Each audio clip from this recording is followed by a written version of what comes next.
Hello friends, कैसे हैं आप लोग। आई होप अच्छे होंगे और अच्छे से पढ़ाई भी कर रहे होंगे।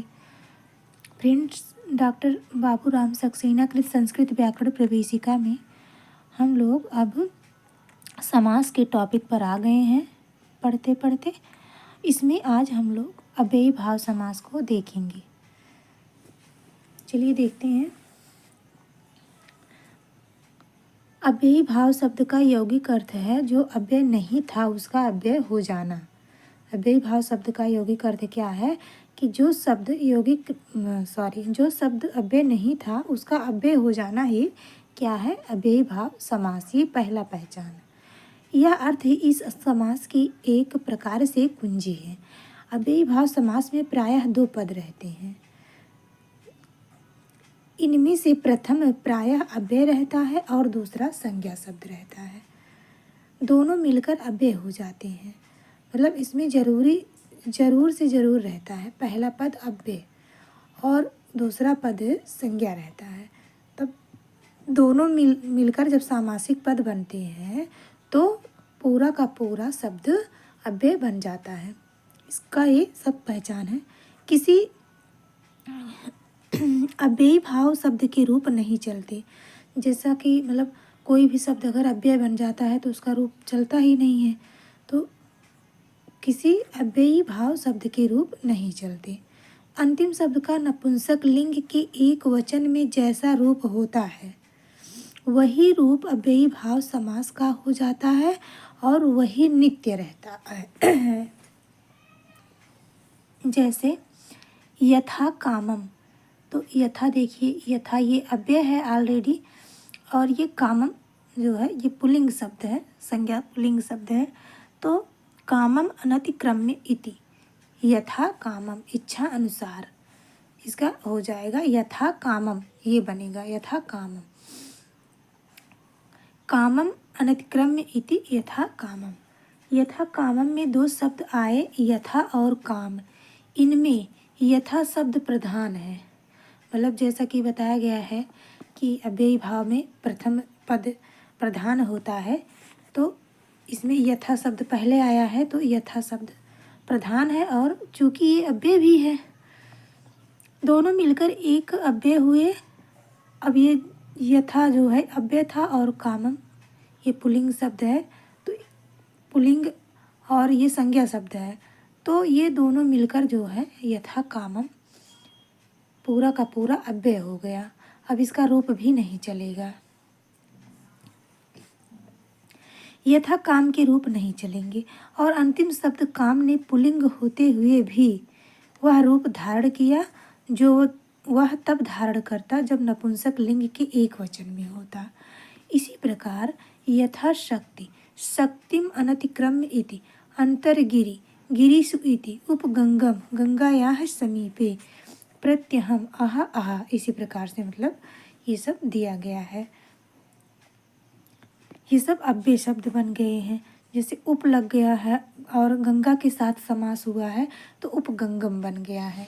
तो गंगायाः समीपे प्रति प्रत्यहम आह आह। अब है अगला, अव्ययी भाव समास बनाते समय इन नियमों को ध्यान में रखना चाहिए। ये सब बहुत इम्पोर्टेंट नियम है। दूसरे शब्द का अंतिम वर्ण दीर्घ रहे।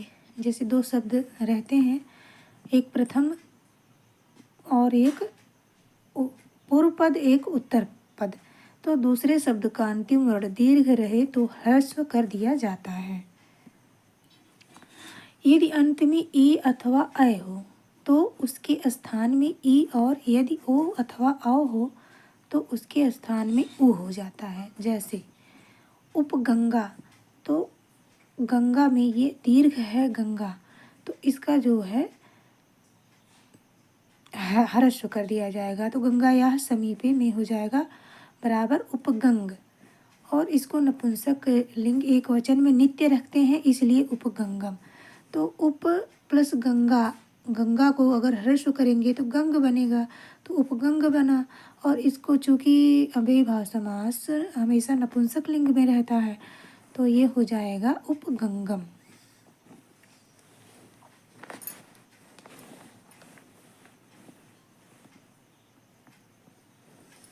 और एग्जाम्पल हैं इनमें। उपनदी, तो ये भी दीर्घ है।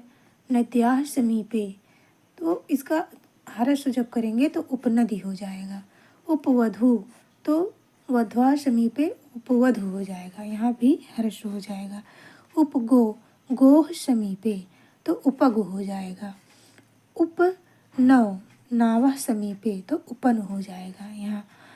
तो अगर यहाँ पे जो है उ हो गया है, जैसा कि नियम में बताया गया है कि अगर शब्द में मतलब दूसरे शब्द में उत्तर पद में अगर ए अथवा ऐ हो तो उसके स्थान में ई हो जाएगा, और यदि ओ अथवा औ हो तो उसके स्थान में उ हो जाता है। तो यहाँ पे ओ औ तो उ हो गया यहाँ पे, सॉरी मतलब यहाँ पे हर्ष बताया गया है कि जब दीर्घ रहेगा तो हर्ष हो जाएगा, यहाँ पे हर्ष हो गया। और यहाँ पे अगर ओ या औ होगा लास्ट में तो जो है छोटा ऊ हो जाएगा, यानी इसका दीर्घ सॉरी इसका हर्ष ऊ हो जाएगा अगर ओ या औ रहेगा शब्द के अंत में। अब है अगला नियम। अन में अंत होने वाली संज्ञाओं में समासांत टच प्रत्यय, टच प्रत्यय जो कि एक तद्धित प्रत्यय होता है और समास होने के बाद लगता है, और टच में आ बचता है। पुल्लिंग और स्त्रीलिंग में नित्य ही और नपुंसक लिंग में विकल्प से जुड़ने से अन का लोप हो जाता है और टच का आ जुड़ जाता है। टच में चूँकि आ बचता है तो इसलिए आ जुड़ जाता है। देखिए, अन में अंत होने वाली संज्ञाओं में कोई शब्द दिया गया है और वो अन से समाप्त हो रहा है वो शब्द, तो टच प्रत्यय पुल्लिंग और स्त्रीलिंग में नित्य, अगर वो शब्द पुल्लिंग या स्त्रीलिंग में रहेगा तो उसमें तो नित्य ही टच जुड़ेगा, और नपुंसक लिंग में अगर वो शब्द रहेगा तो उसमें विकल्प से जोड़ भी सकते हैं और नहीं भी टच। ठीक है, जैसे देखिए उपराजन है तो ये अन है और ये पुल्लिंग शब्द है, इसका हो जाएगा राज्ञः समीपे। तो अगर इसमें टच जोड़ेंगे तो बनेगा उपराज, क्योंकि इसमें टच जुड़ा है तो टच में आ बचा है तो उपराज हो जाएगा। और इसको नपुंसक लिंग में जब बनाएंगे क्योंकि अव्ययी भाव समास है तो इसको नपुंसक लिंग में बनाएंगे तो उपराजम हो जाएगा। इसी प्रकार अध्यात्मम, ये अध्यात्मम हो जाएगा।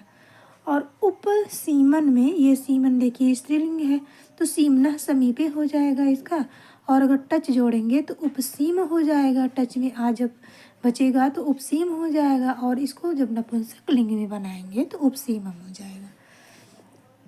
अब नपुंसक लिंग का अगर वर्ड आएगा पीछे तो उपचर्मन, तो चर्मणः समीपे हो जाएगा, और इसमें टच जोड़ भी सकते हैं और नहीं भी। अगर टच जोड़ेंगे तो उपचर्म बनेगा अथवा उपचर्मम, मतलब इसको नपुंसक लिंग में जब बनाएंगे। उपचर्मम यदि अन निकाल दिया जाए अथवा उपचर्म यदि अन ना निकाला जाए तो, यानी अगर जो है इसमें अन निकाल दिया जाए अथवा उपचर्म यदि ना निकाला जाए तो, यानी टच अगर जोड़ेंगे तो उपचर्म बनेगा, अगर टच नहीं जोड़ेंगे तो उपचर्मम बनेगा। अब अगला नियम है, यदि अव्ययी भाव समास के अंत में झय प्रत्याहार का कोई वर्ण आवे तो विकल्प से समासांत टच प्रत्यय जुड़ता है, इसमें भी विकल्प से जुड़ेगा।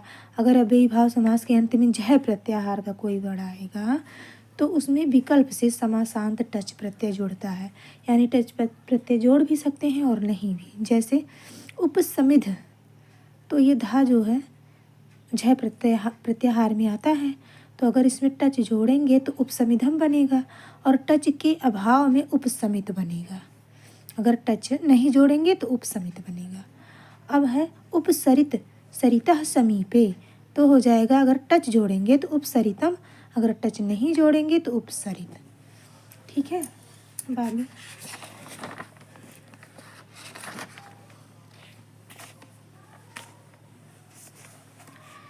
अब देखिए, शरद विपाश अनस मनस उपानः अनहुत अनडुह दिव हिमवत दिश दृश विष चेतस चतुर तदयत कियत जरस।